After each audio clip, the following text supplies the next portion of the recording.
Hello guys, welcome back to another new video. আজকে আরেকটি video নিয়ে আলোচনা করব। খুবই গুরুত্বপূর্ণ ভিডিওটা। আমরা তো সকলেই স্মার্টফোন ইউজ করি, বাট স্মার্টফোনের সেটিংস সম্পর্কে আমরা অনেকেই জানি না।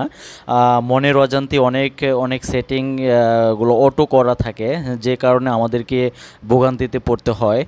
সেরকমই একটি গুরুত্বপূর্ণ সেটিংসের কথা বলবো বা ট্রিক্সের কথা বলবো, যে আমাদের পার্সোনাল মেসেজ, কল বা আদার্স ডকুমেন্ট, অন্যান্য কিছু অন্য কোনো ফোনে ডাইভার্ট হচ্ছে কিনা বা ফরওয়ার্ড হচ্ছে কিনা, বা তারা দেখতে পাচ্ছে কিনা, বা তারা কোনো কল আমার এখানে না এসে তাদের এখানে যাচ্ছে কিনা, কোনো মেসেজ বা কল, সেটা যদি করা থাকে তাহলে আমরা ইজিলি এটা আমরা এক নিমিষেই দেখতে পারবো।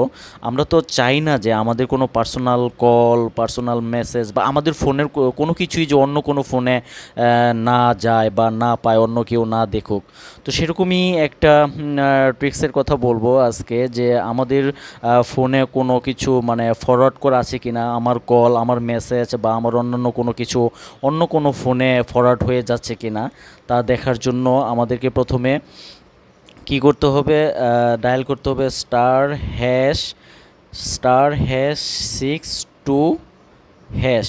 তারপর আমরা ডায়াল করব। ডায়াল করে দেখেন এখানে কি আসে। এই যে আসছে, সেখানে call forwarding we not reachable, মানে voice, data, fax, SMS, sync, async, packet, pad not forwarded, মানে আমার কোনো কিছুই অ্যাক্টিভ করা নেই, মানে নট ফরওয়ার্ডেড, কোনো কিছু ফরওয়ার্ড হবে না।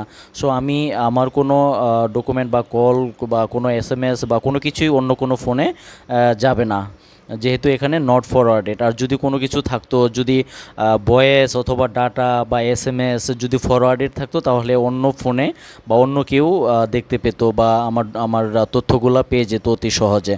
তো যদিও আপনাদের এখানে এটা ডায়াল করে দেখবেন, আমি আবার দেখাচ্ছি, *#62# ডায়াল করলে আপনাদের কোনো কিছু ফরওয়ার্ড আছে কি না এটা দেখাবে। আর যদিও থেকে থাকে তাহলে এটা বন্ধ করার জন্য কি করতে হবে, ##002# ডায়াল করে যদি করা থাকে তাহলে আমার এটা বন্ধ হয়ে যাবে। All forwarding all erase successful. হ্যাঁ, ফরওয়ার্ডিং আমার যদি হইতো বা কোনো কল বা মেসেজ ফরওয়ার্ড হইতো, সেটা বন্ধ হয়ে যেত। তো আশা করছি যে নতুন কোনো কিছু শেখা হয়েছে এবং ফোনের পার্সোনাল মানে সেভের জন্য বা কোনো তথ্য বা কোনো কল, কোনো SMS যাতে অন্য কোনো ফোনে বা কেউ না ফরওয়ার্ড করে নিতে পারে, তার জন্য এটা গুরুত্বপূর্ণ একটা তথ্য। আশা করছি ভালো লাগছে। নতুন কোনো ভিডিওতে দেখা হবে ইনশাল্লাহ। আসসালামু আলাইকুম।